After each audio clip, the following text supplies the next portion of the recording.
Hi, I'm Suneera and I'm a mom of two, a daughter of an immigrant, and an unlikely entrepreneur who went from scaling an idea to $1 billion business.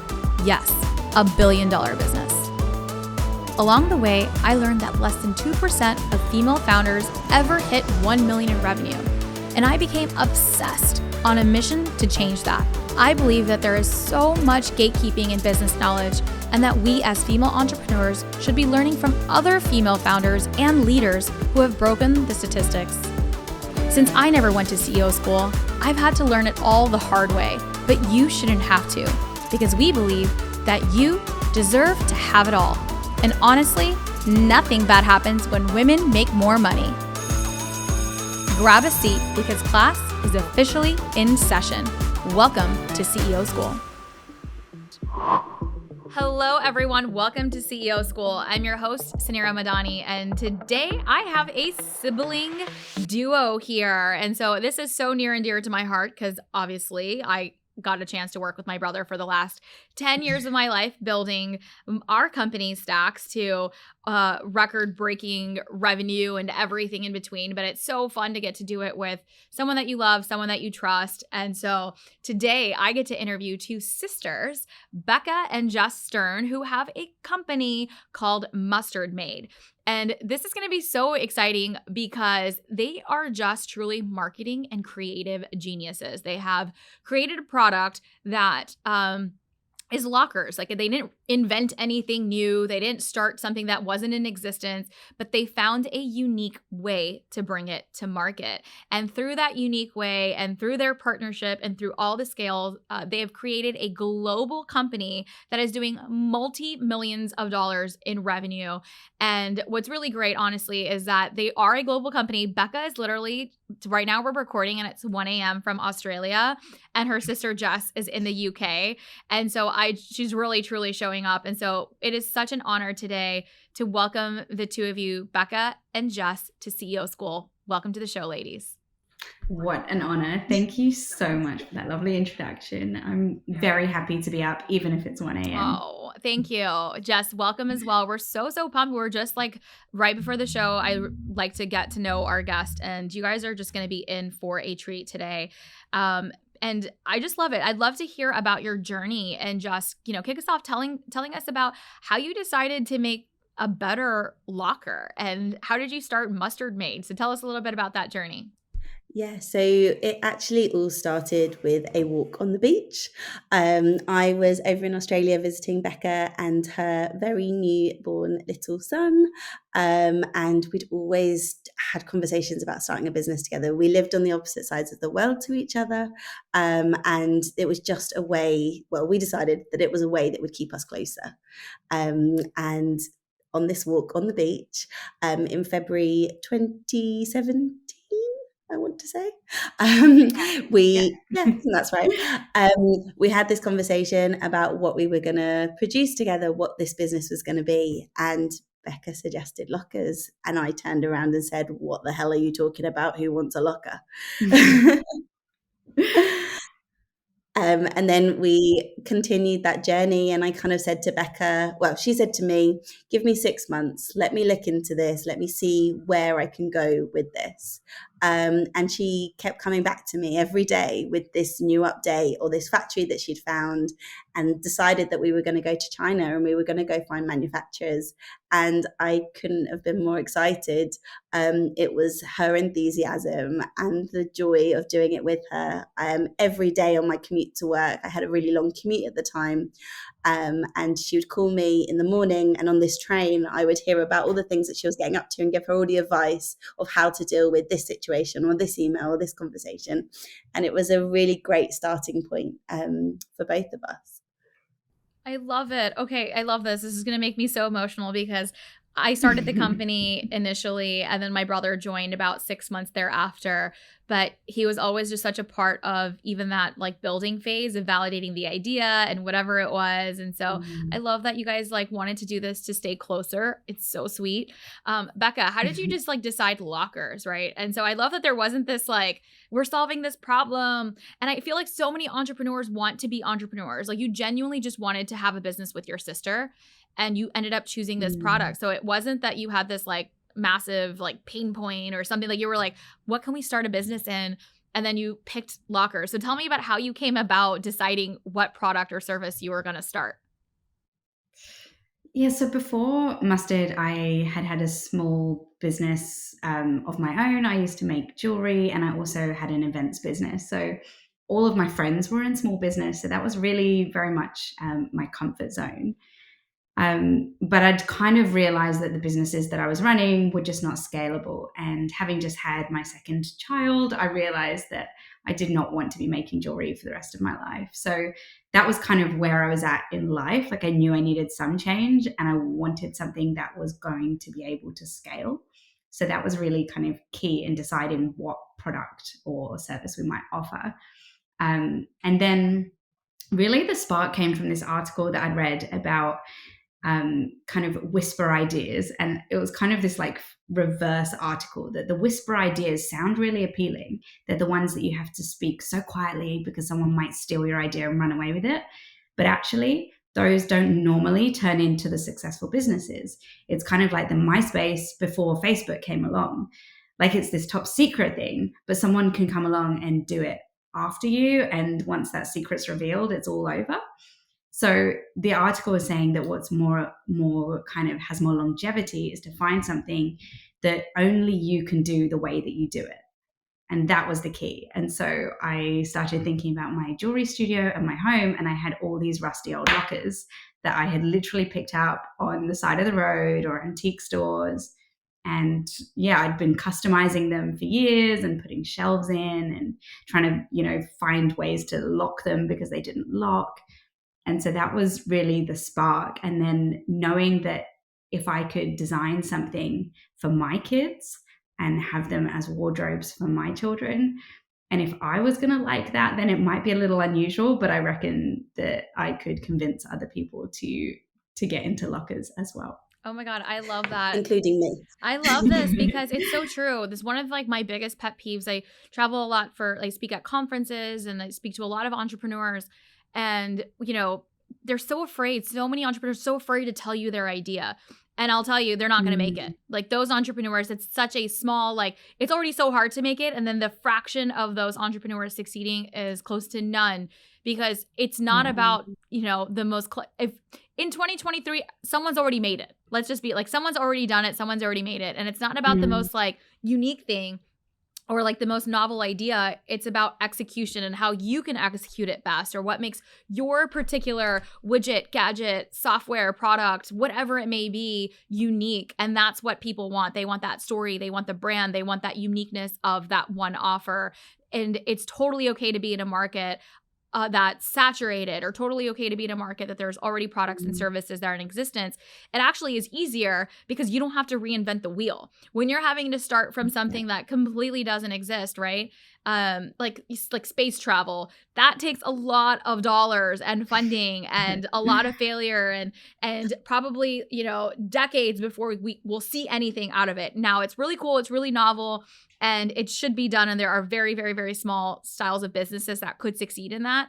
But for the majority of us, it's just not practical to be able to do that. And so if you're looking for a business idea, you don't have to, look around you. And I love Becca's advice on what is it that you do that's super unique that you can bring to the table. And that's what made their company successful. So I absolutely love it, love it, love it, love it. So what happened next? You guys are started this business. How was it like building a company across the globe with global partners? Like you have offices in the UK. I know you have office in Australia. You have half your team members in UK, half your team is in Australia. You guys are on different sides of the world. Your manufacturing is in China. You have customers in the US. Like, how do you manage this global company and make it all work? Yeah, it's a good question. I would say there's a lot of early starts and late nights goes without saying. It's I guess like you just build it brick by brick, one step at a time, and you take the next sort of obvious step. And once we figured out that the best place to manufacture lockers is a city in China, then you kind of work in the next step. Well, how do I get them from China to Australia, and when they get here, where am I going to put them? And well, if I'm talking container loads, how big a warehouse do I need? And you kind of just, yeah, I suppose you just solve it one step at a time. And having that, I guess, the belief in the business and in ourselves to run this business kind of gives you that fire in your belly to take those leaps and go a little bit deeper. And I think to build a business that was, we had a manufacturer that was scalable, and so we needed systems and a team that was also scalable. And our website, we kind of knew that we needed something that could grow with us. And so we're always trying to have everything very cloud based. Anything that we can automate, we always aim to do that. So yeah, there's a lot of moving parts, but you just dive in and build it. I love it. You know what I And hear? I'd say that's definitely It's resiliency. sorry. It's resiliency, right? It's like the willingness to figure it out and to make it work and not letting all the things stop you. The late nights, the early mornings, like that's just part of entrepreneurship. And you're like, we're going to find a way to do it. We're going to do it. Jess, what were you about to add? Yeah, so I'd say like definitely what Becca said, like the last 5 years, we've definitely worked in that way. And I think in the last kind of 6 months, we're both personally evaluating the business and the scale that we have and how that can work going forward and how we can really have a future with this business as well. And so we've started to look at our processes and we started to look forward for the very first time, I would say, rather than that brick by brick process. It's more like 5 bricks at a time. And I think that that's been a real big change for us personally on our growth of this business and how we run it, and looking at, growing our team to the scale that we really want this business to be. I love that you have a team that is scaling alongside. I love that I've heard the word scale like a million times in this conversation. That is everything that we're about at CEO School is all about scalability. And in order for you to build a successful business, you have to keep scale in mind from the early stages. And whether that be through scaling through product, right, in terms of your manufacturers, how you're thinking about it, scaling through people, right, in your team, and of course, scaling through processes. You talked a lot about technology and automations that you're thinking about from an early, your website had to be scalable. And like coming out of those spreadsheets into scalable systems, a lot of entrepreneurs get stuck, right? And so I love that you kind of have this natural ability of thinking about scaling. But for those entrepreneurs that don't have that natural ability, let this be a reminder that you have to ensure, like in whatever you're doing in your business, just ask yourself, if every step of the process, is this scalable? Answer is yes or no. Yes, great, keep going. No, go find a solution that's scalable. So scalability is super, super important. Yeah. And something that I want to come back to. We actually have a motto. Sorry? Oh, sorry, I keep interrupting you. We actually have a motto within our business that like think 10 times. So we've been saying that for a few years now. So it's like, does this work 10 times as big? We're going to be best friends. If it doesn't, we're best friends. I will tell you, we're best friends. I'm coming to Australia and London in 2015. So we had this viral article in 2014 for my company, Stacks, when I had first founded the company. It was a total shit show. We lost so much business opportunity. Our website crashed. We had no CRM system. Like it was one of the greatest things that could have happened to us as a company, and we fucking bombed it. Okay. And from that moment, all over our like walls, like we had little everything was 10x scalability. So our entire company mission there forward was 10x scalability of we were never going to let an opportunity because of scale stop us. And so that is one of like my biggest lessons in my early stages, because I wasn't thinking about scalability. I was laying one brick at a time, one customer at a time. And when 1,000 came knocking, I could not onboard these customers. And so it was like so frustrating. But it was the worst thing, but it was the greatest thing that ever happened to us, because we turned that into a business that, is doing 160 plus million in revenue now. And so it took that like complete breaking for us to think about scale. And what I've also learned about scale over my years is that it's going to break even after you do it. And so what got you from, and I'm sure you can attest to it, from that 0 to a, 6-figure mark was not what's got you from like 6 to 7 figures. And now you're going from, the 7-figure mark to this next chapter and the multi 6 figures and beyond. It's supposed to break at every step. So scale needs to be at the forefront. And I love that you said 10x as part of your motto. Y'all are brilliant. This company is gonna like be the world's greatest locker company for sure. They don't just make, I want to talk about the product really quick because it's so beautiful. I'm obsessed. I'm a mother. I have 2 little girls and I cannot wait to get your lockers in our playroom. So fun. I would love for you guys to tell us about the lockers and what they're like, because we've got an audience that's listening and they can't see. And don't worry, we're going to link everything into the show notes. We'll link all of their handles, social, website, everything. You guys have to check out Mustard Made, but I want to hear it from Jess and Becca. Could you describe your lockers? I think they're so stunning and unique. Tell us about them. Yeah, so as I said, they were kind of inspired by the vintage lockers that I had. So they have that kind of traditional vents on them. They have a mustard logo very subtly embossed on them. So you always know that you're getting a Mustard Made piece. They're all designed to be, one of our kind of taglines is home, work, and play. So they're really pieces that can transition, whether it's a baby, you've got a new baby and you need a little mini wardrobe for them, or they're a teenager and, they want to keep all their computer games in there, or an adult for their co-working space. So all of our products are designed to work, in your home, kids' room, or office spaces. They're also flexible, so you can move the shelves, you can take the rails out, you can lock them.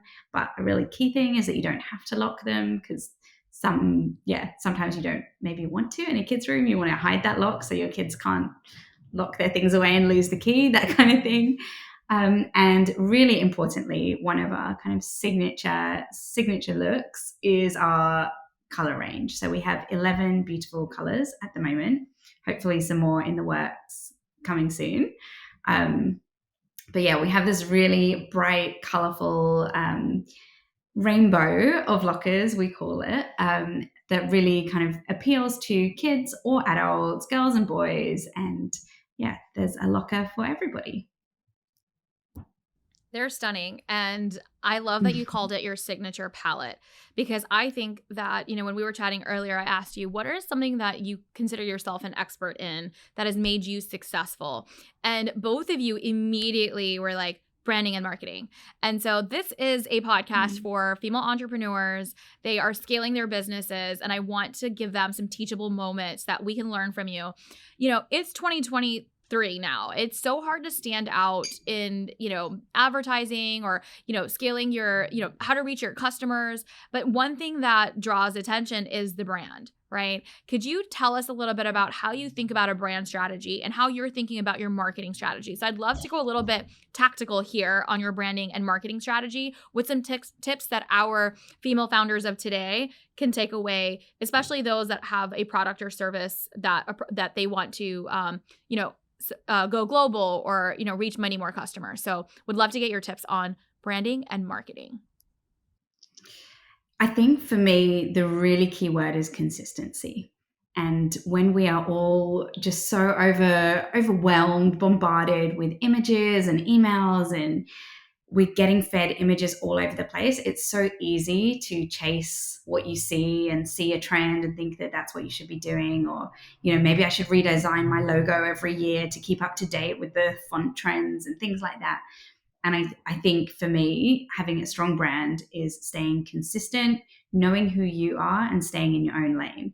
And that could be, across your email marketing, your socials, whatever that is. It's really staying close to your niche at all times. So that's kind of I guess that's my like guiding principle. In terms of the way that we've grown, one of the things that we did that was maybe a little different was going wholesale first. So a lot of small businesses might, add in wholesale. And I would always kind of advise people to make sure that if wholesale is part of the plan, you need to think about that before you're there. When you're pricing your products immediately, you should think about wholesale, even if you're not ready for it. But we went straight in with wholesale first. And that was a really big part of our marketing, was to get our products out there in the world and let people touch and feel them, let our stockists become the brand ambassadors and sell our products for us, and then let them promote them through their socials. And then I think a big part of making that successful was providing them with a really great library of images. So investing in our photography from the beginning, even when, we didn't have any money, we weren't making any money before we'd actually launched, that was something that we spent, our own savings on, was to get photographers in, do as many photo shoots as we could, and to really help people understand how to use our products and picture them in their homes and their kids' rooms through the photography. And then that became this kind of trigger for getting really great press coverage as well. And now PR is very much part of what we do in-house as well as have agencies. So we've really kind of been able to leverage trends like Barbiecore with the Barbie movie coming up. We've got some great coverage around that. And yeah, I think that's a combination, but always staying consistent and true to who we are and what we do. Becca is definitely our marketing expert. So no, I think she said it beautifully. And I think if you just look at our Instagram feed, the consistency is really clear through the feed. And I think something that we did really early on was keep that color flow. So with the different colors that we've got, we've got 9 different images that each post is within that one image, and then it moves on to another one. And if you scroll through our feed, it's got this beautiful rainbow of colors that matches our lockers.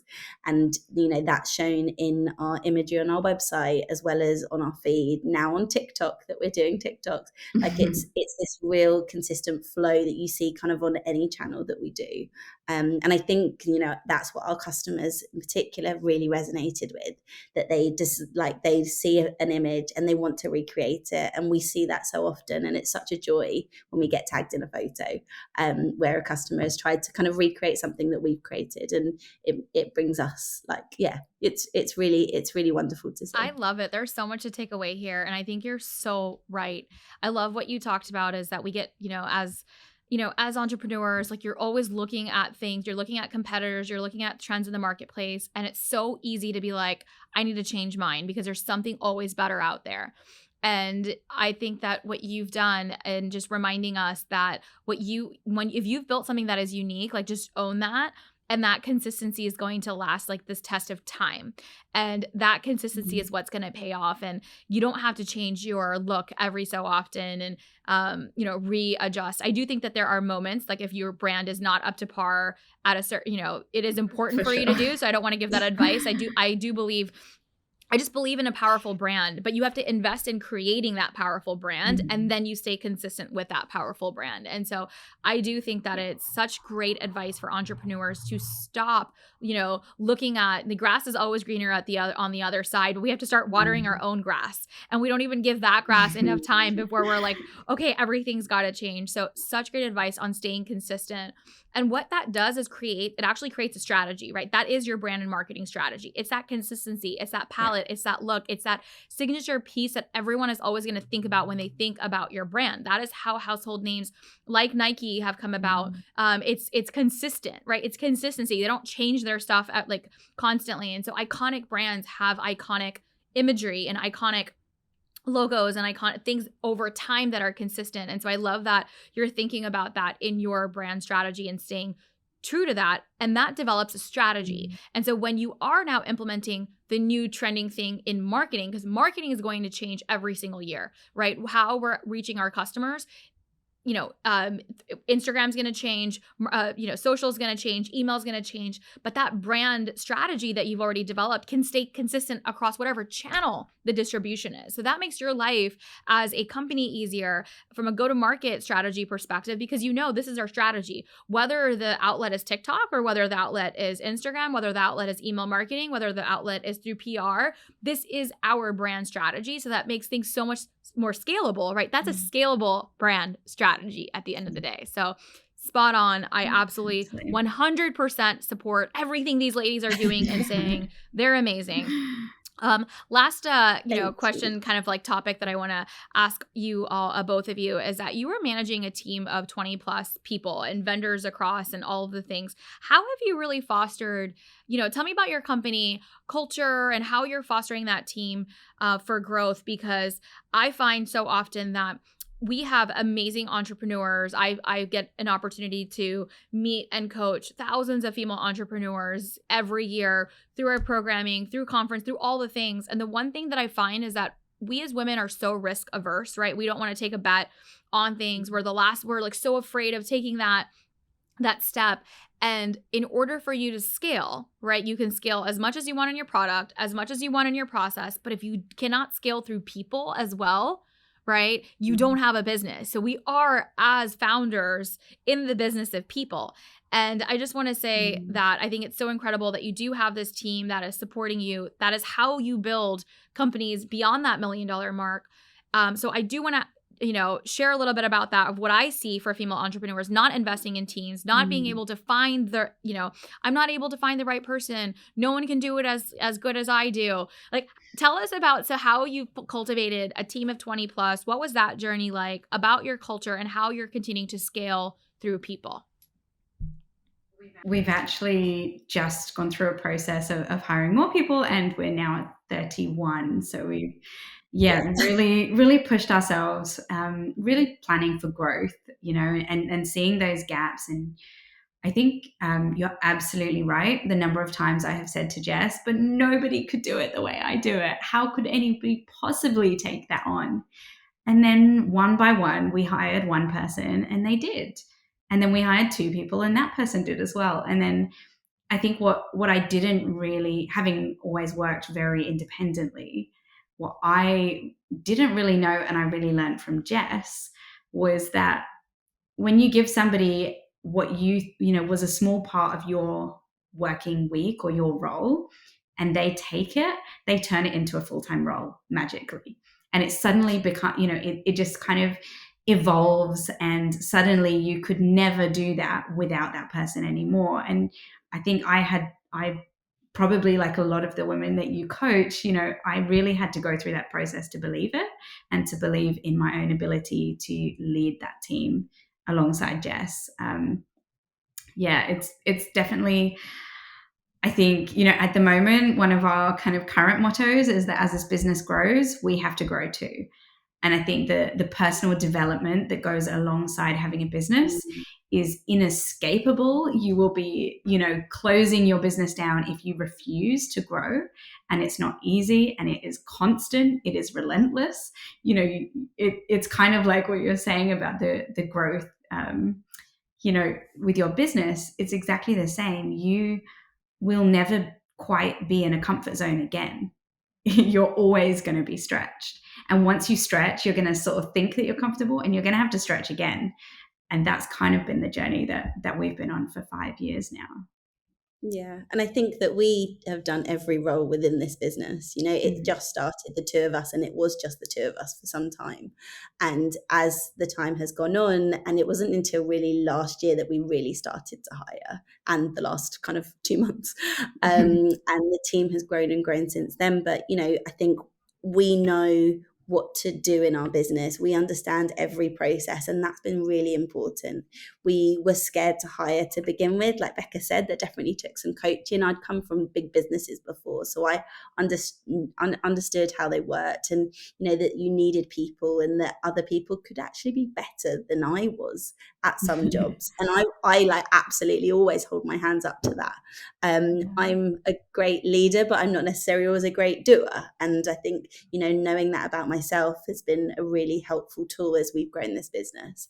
And I love the process of hiring, bringing a team on board, mentoring people, seeing them grow and flourish and bloom. And, it's helped us to get to where we are today. And it's just part of the process that's, making us a forever business for us. I love this. This is such great advice. I I truly do support every single thing that you said. It's the same philosophy that I've built my businesses on. And I'm so glad that we got an opportunity at CEO School to learn from you today. For my final question before we leave is, what advice would you give back to your younger entrepreneur self, right? That, is getting started and now you're here. So what advice would you want to give to your younger CEO?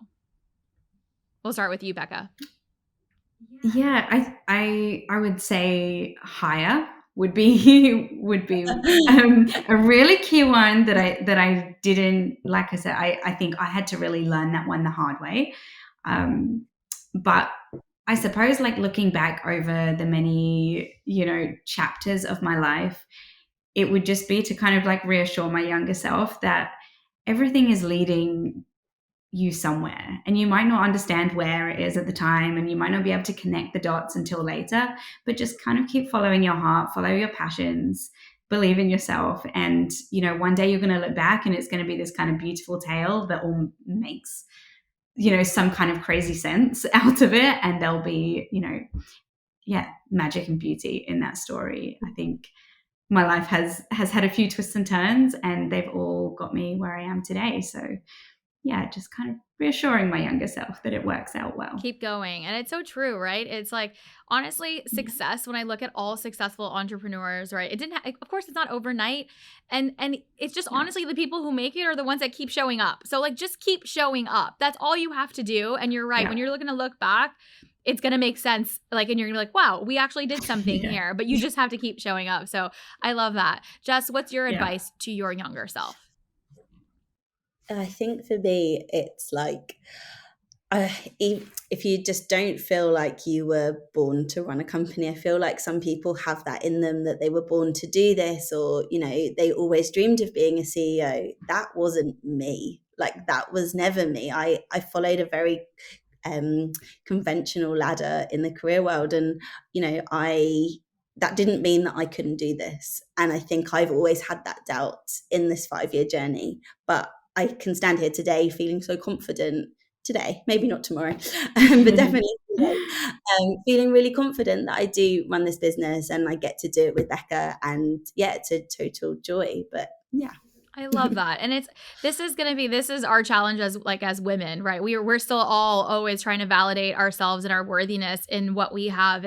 I look back and, I built a $1 billion company. I didn't even know I could go build a $1 million business, but I doubted myself every single step of the way, even up until exit. Right. And I still had so much imposter syndrome because there's always something new to go conquer, to go do. But I think what you said, Jess, is just so comforting. It's just believing in yourself, to say, I can do this, right? It might not be conventional. I might not think that I can go, but you can do it. You do have the abilities to do it, and you show up anyway. And so this was just so much fun today. I feel so inspired learning from the two of you, and you have a special place in my heart as sisters, and I think this is so wonderful. I have 2 daughters, and I pray that they one day start a business together. I think it's the greatest. It's the hardest thing you'll ever do, but it's the most growth you'll ever have. And so there's nothing like it. There's no experience in the world like running a business. And so I applaud all of you. And we as a community can't wait to go check out Mustard Made. We'll check you out on Instagram. I know you guys are coming to New York City for a trade show in August called Shop Object. So we'll link that as well to make sure that our audience has an opportunity to come meet you, at the trade show. We'll check out your site, purchase all the products and all the things. I can't wait. And I can't wait to have the lockers for my kids in the home. So I'll be doing that this summer. They're so cute. Y'all have to check them out. Thank you so much, ladies, for your time today at CEO School. And to our listeners, I hope you enjoyed today's episode. If you did, make sure to screenshot this and leave a review for us. That is how we grow our show. And tag Mustard Made, tag CEO School, tag Suneera Madani, and we'll be resharing them. And so we appreciate the tags, the love, and of course the reviews. And go check out all the amazing things that these wonderful ladies are doing. Thanks again for such a wonderful time today. Thank you for tuning into today's show. If you loved it, leave us a review. We are so proud to bring you authentic conversations, game changer expert guests, and valuable content on and offline. the best compliment you can give us is by screenshotting today's show and tagging us on Instagram at CEO School and at Suneera Madani. We are obsessed with swag, so don't be surprised if we want to send you some. Thanks for tuning into class today, and remember, nothing bad happens when women make more money.